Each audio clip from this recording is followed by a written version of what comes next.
Hey people, today we are going to be diving into the undeniable queer coding of our favorite paladin from Stranger Things. Everyone, give it up for Mike Wheeler. We won't be talking too much about the way that Finn Wolfhard plays this character, but rather the set itself and costume design and how that translates into the world of visual rhetoric. Now, why is any of this important? Sure, we have plenty of canon queer couples in a variety of shows, but the crux of the issue is that many shows have very queer-coded characters that are either ignored entirely for their homoerotic friendships, or they feature an unrequited crush. Of these, typically the only time where a queer ship is made canon is when the show is dedicated to a queer audience or queer characters. Now, there's absolutely nothing wrong with this. However, what I want to focus on is the lack of representation in mainstream media of queer ships, and the focus isn't entirely on the fact that the characters are queer. Picture, if you can, a show like Stranger Things that has become so popular across the world and features a story about fighting monsters from another dimension, escaping Russian prisons, superpowers are real and plausible, and supernatural is present, and a canon queer relationship between two of the main characters exists. But alas, of all the things I just listed, the latter seems to be the furthest out of the realm of possibility. And don't say the economy or Iraq or income inequality or racism or Brett Kavanaugh or air pollution or Vietnam or slavery or Watergate or capitalism or Me Too or homelessness or police brutality or homophobia or Monica Lewinsky or school shootings or Native American genocide or Fox News or Tim Allen or climate change. So let's start with the basics. Color. There are several connotations associated with both our characters as well as the colors that represent them. In multiple scenes throughout the series, Mike is clothed with the color blue and Will is dressed in yellow. It is a pattern that has developed and been consistently present throughout the show. The same goes for their bedrooms, and in Mike's, we can see a one-way sign pointing directly to the closet as he reads letters from his girlfriend, Jane, or Elle. We'll come back to that. There are both positive and negative implications associated with each. Blue has the positives of being secure, calming, and reliable. These make sense for Mike's character, as he is both the dungeon master during Dungeons & Dragons campaigns, as well as the leader of the party. On the other side of the coin, we have the association with being sorrowful, cold, and even passive, which are all negative. We as an audience get to see Mike behave in this way plenty of times. She didn't look fine.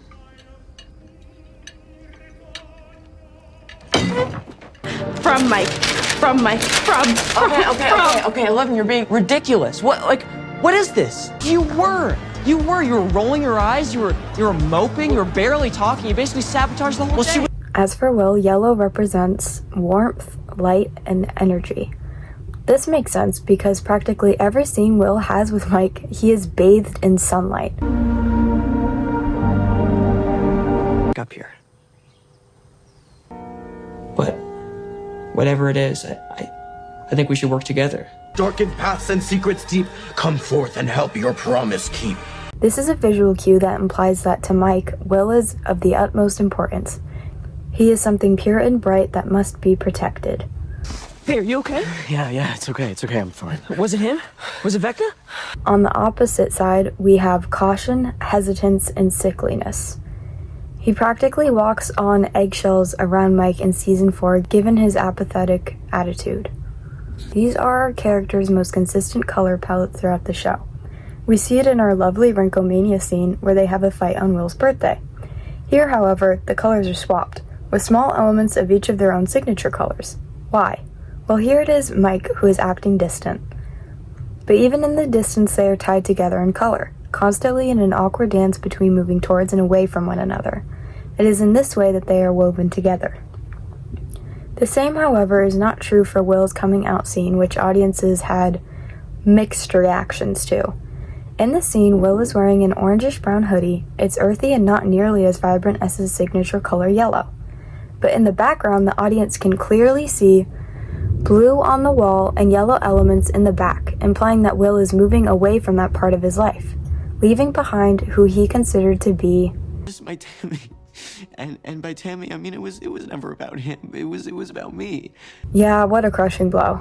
Now, I won't talk about how Melvald's is a general store and Like biking to Melvald's for malted milkshakes. not a diner, and how it was a diner in the 50s, and how We like getting lost in the woods. probably the most traumatic pastime Will's life is tied to, as the memories of his kidnapping by an interdimensional monster, and how it wasn't entirely out of the realm of possibility that Vecna had something to do with it. I digress. Now let's pay attention to what Mike is wearing. A camouflage patterned vest and a green hat.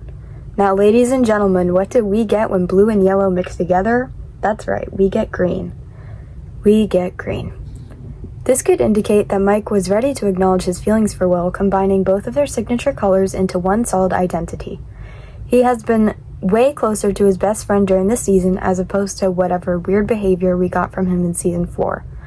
But, as the camo indicates, we never get a proper addressing of those feelings, or even explicit voice from Mike saying, "I understand you think of me as your Tammy." Now, who is Tammy? Not to mention that Noah Schnapp apparently had to beg the Duffers for this, eloquent scene. You still think we can be friends? Friends? No thanks. Best friends. To even be included, without which there would have been absolutely no closure. Green, like all the other colors, can also indicate a variety of things. Positively would be life, nature, and even health. Conversely, it is illness, greed, and envy. Now, I don't think Mike was particularly envious of Will having to come out to every person they've ever known in one room as a result of being forced out of the closet by Vecna. The lack of communication indicates that Mike is still trying to hide, to blend in with the norm as his closet wear would indicate. Mike Wheeler is the boy who comes from an upper middle class family, raised on a nice cul-de-sac in a big house, the middle child between two sisters, who has a mother that cares deeply for her children, and a father who does little else than provide financial security for them. This cookie-cutter lifestyle is what he has grown accustomed to, so naturally, it is what he expects his very own life to look like. A life with Will as his partner would destabilize gender constructs, and taking on this destabilizing performativity side would push Mike too far out of his hetero sanctuary. Remember that closet thing? Yeah, brace yourself. In the end of season 3, where the Byers family is moving away, Mike is talking with Eleven. The closet is wide open as she kisses him, and he is left looking stunned. That was Will's closet, by the way. This is much in likeness to the scene where he's reading letters that he obviously cherishes from his girlfriend in his room. Shit! You have 30 seconds or I'm leaving without you. Staring at that, it's not gonna change, you know? Yeah, you're right. It's almost as if it is inviting him back inside. According to Eve Kosofsky-Sedgwick, a distinguished professor and critical figure in queer theory, the phrase "the closet" as a publicly intelligible signifier for gay-related epistemological issues is made available, obviously, only by the difference made by the post-Stonewall gay politics oriented around coming out of the closet. He wishes to stay there, unlike Will, who is implied to end up finding himself, and in it, acceptance. To Mike, that's the opposite of where safety lies, and even now he clings to the idea of standing behind his superhero girlfriend. This is such an on-the-nose visual trope that isn't that far of a stretch when provided with context of the scene. We see this again with the painting. Yes, that one. Which the true meaning of is never verbally readdressed between Mike and Will. It was never confirmed whether or not Mike realized Will was talking about himself when he gave him the painting in the van, not Elle. Since then, Mike has been inspired to lead the party and to become the heart again, all because his girlfriend commissioned a painting that said so, which is a falsehood. It's sort of on the nose, but that's what holds this whole party together, heart. Because, I mean, without heart, we'd all fall apart. Even Elle, especially Elle. We see this reappear hanging up on Mike's wall in his dormitory, a symbol of his and Will's relationship. But does he know what it really represents? That it really came from a boy who loved him and saw so much in him. Do you want to be friends? Now, why bring up Will at all if their relationship never moved past platonic as revealed in season 5 of the show? Well, that would be because a lot of their scenes are visual replicas of a canon queer couple in this very same series, which is between Robin Buckley and Vicky Dunn. Let's hit some of the highlights.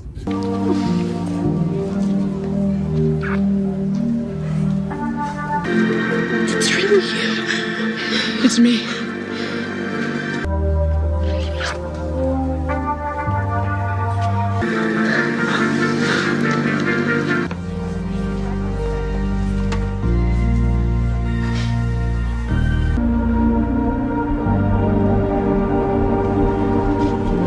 Given the practically shot-for-shot parallels and similar scene contexts, it seems like a lot of work to put so much emphasis and intentionality on a confirmed sapphic relationship and then directly parallel it to a popular, ambiguously queer pairing. Will was an ever-present important force in Mike's life even if he was removed from the background at Rinkomania in the end credits.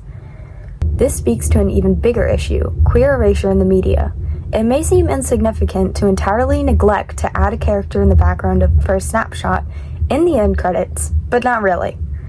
Will Byers was entirely too integral to the plot of Stranger Things. This story all started with his disappearance, so to erase him in order to aesthetically prop up a heteronormative relationship just feels wrong.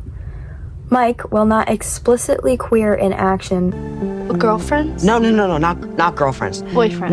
No, not boyfriends either. is queer in subtext. He is a largely introspective individual who hardly ever directly addresses his feelings or tells people what he is thinking.